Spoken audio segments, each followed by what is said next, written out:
So, hello, here we are in 2026. So, wishing you the best 2026, all success, happiness, health, everything you dream of. So, today I'm focusing on, yes, stepping into success. There's so much all over LinkedIn, Facebook, every platform, YouTube, about how to make this your best year yet. Yes, of course, we want it to be our best year yet. However, I'm all about who are you being, not what are you doing.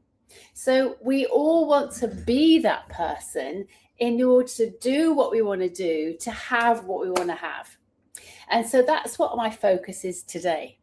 So I don't believe in New Year's resolutions because the reason I don't believe in them is that in order to make something different, like lose weight is always a classic one this time of year, isn't it? Get fitter, be more comfortable, whatever it is. The thing is that we have to be that person in order to do that. So just because a day has changed from New Year's Eve to New Year's Day, yes, it's a great start. It's a great, let's just regroup, rebalance where do we want to be this year. Unless we change who we're being, it's never going to work. So I believe that resolutions set us up to fail. Because if it was that important beforehand, you'd have done it anyway. You didn't need the 1st of January to lose weight, get fitter. You'd have had an incentive just to do it anyway. So that's my thought on resolutions. And I think, don't beat yourself up because I go to the gym every day, as you well know, and I find January always challenging because I can never get into any of the classes because everyone else is, yes, we're going to do this. And so, yes, and it's always a relief when, halfway through January, those people disappear and those that are keen and want to carry on with the health kick, carry on. So this is an example where, yes, we can come with good intention, but if we don't follow up with who we're being in the process, it's never going to work. So everything we do in life is pain versus pleasure. So the incentive to lose weight, for example, is because we want to look better, feel thinner, whatever it is we want to do. And so as a result of that, there has to be an incentive for pain or pleasure. Now, this is why I always find it fascinating, because this is why someone who has had challenge with their weight for a long time, they're suddenly getting married. They have such an incentive because they want to look amazing in their wedding pictures that suddenly the pleasure of feeling amazing on your wedding day and looking fantastic is greater than the pain of saying no to a donut. But up to that point, potentially, that person hasn't had that same level of motivation to do it. So this is what I talk about why New Year's resolutions don't work. Yes, you might have a motivation of, I've got a school reunion, I've got this thing, whatever it is that's making you want to have success. You want to buy a house, so therefore you want to work really hard to create more revenue or whatever it is. That is a great incentive, which is why it will happen. But it won't happen if it's just a question of a new year, here we go. So what I would love to explore with you today is to reflect a little bit about last year in order to move for this year. Now, there's been lots on the internet about this already, but I just want to do my version, which is having a think about, there's 6 questions here. So having a think about what were the highlights of 2025. Now, you might find that you do this by looking through your phone and your calendar. I did this with my husband. I always do it in the gap between Christmas and New Year. We did it together. It was really enlightening. And what was interesting about when we did this was I thought we've had a really challenging year. Like so many of us, we've had lots of challenges, car accidents, ill health, etc., etc., etc. But when we did this exercise, what was really brilliant was we realized that our highlights were 3 times the length of our lowlights.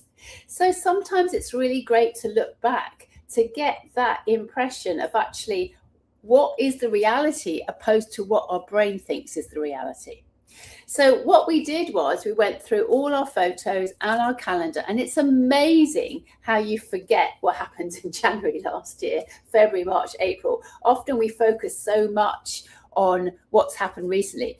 which is why those of you who've got teams, and I remember when I used to do my team, all their annual appraisal, I got them to literally go through their calendar and go through all the things that they've achieved, all the things that were challenging. And the similar thing we do now with our new year, because we forget about so much good stuff that's happened before.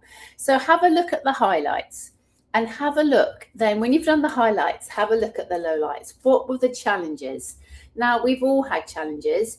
And so for me, as I say, it was in a car accident, being so grateful that we survived. And actually, that was a highlight as well, because I realized how I can be, cope with a crisis and so forth.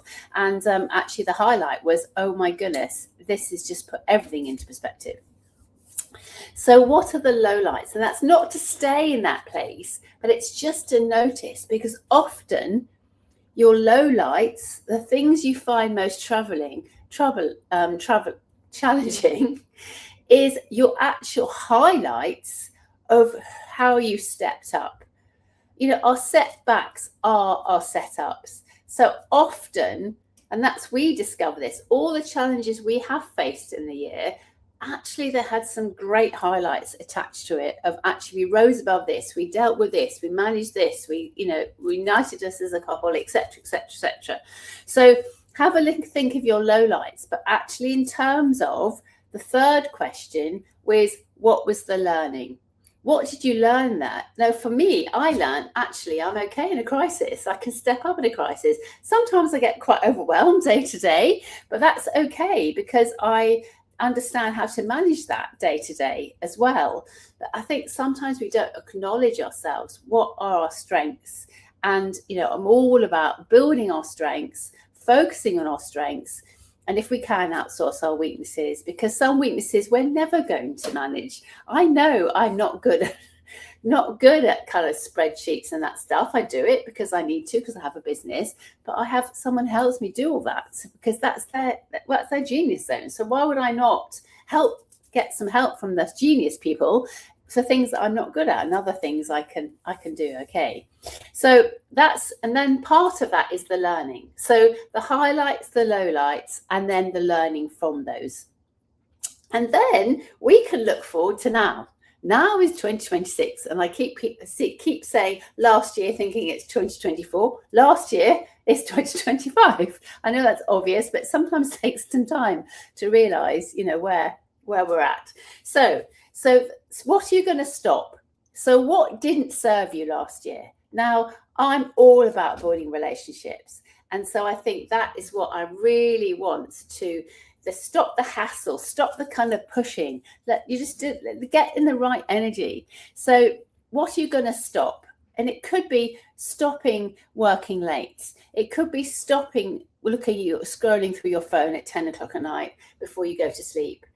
Stopping having your phone on by your bed when actually you could charge it elsewhere. So it could be something as simple as, it might not feel simple, as charging your phone outside the bedroom, which is what I've started to do as well.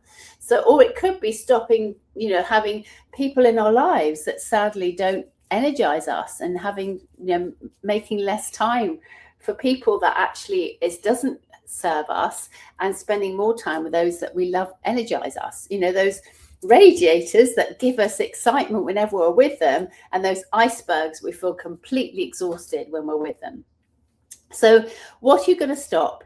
And therefore, what are you going to start? What are you going to start? And it could be the stop and the start of the same thing. I'm going to stop having my phone around me when I go to sleep at night. I'm going to start charging it outside the bedroom. So the stop and the start could be the opposite of each other, or it could be something completely different. And what are you going to continue? What are you going to continue and build on? Because that's where the magic happens. When we build and we build and we build and we continue, and it becomes a habit, and then it becomes easy. And the 1% difference over a year is a 36 times benefit. So what is that 1% that you can do if you go to the gym once a day? That if you do 20 press-ups a day, for example, first couple of days means nothing, but you imagine over a year how an impact that can have. So the things that are so easy not to do are the ones that can make the massive difference. So, in summary, what are your highlights? What are your lowlights from last year? And what was your learning? And coming forward into 2026, what are you going to stop? What are you going to start? And what are you going to continue? And then you're in a great place to have a really good year. And if you want to know more, I'd love to have a conversation. If you want to know how resilient you are, there's my questionnaire below. And I'm excited that my book is coming out in February. So lots of massive number of tips in that will be there for you. So look after yourself, take care, and let's get going. Enjoy. Bye.